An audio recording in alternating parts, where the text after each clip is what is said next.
Yung dam, alam natin, pag nasimulan yan mag-crack, hindi titigil yan hanggang hindi gumuguho at lahat ng laman na tubig ay tumapo na. Ganon din ang away. Pag nasimulan, mahirap pigilin.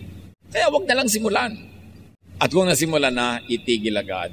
Pagka ang ating katalo, kasigawan, ay lalo't mahal natin sa buhay o nagmamahal sa atin, ang dapat laging isipin ng mga anak ng Diyos, stop. Tumigil. Stop agad. Pagka meron tayong nasabi, may sasabihin pa tayo, may ibubulalas pa, pero alam mo, hindi ito magdudulot ng mabuti, stop. Lagi niyong sabihin yun, stop. It's a very decent thing, very godly thing to do, to stop.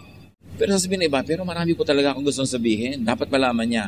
Pero galit na galit ka ngayon, stop. Magpaluwag ng dibdib, magpalamig ng ulo, pagpareho na kayong payapa, tahimik, tsaka nyo pwede pag-usapan.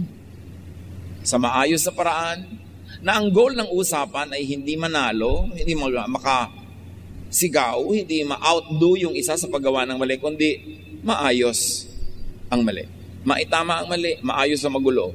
Yun ang goal dapat ng usapan, hindi yung magpaligsahan, mag-contest, at magpalakasan ng boses.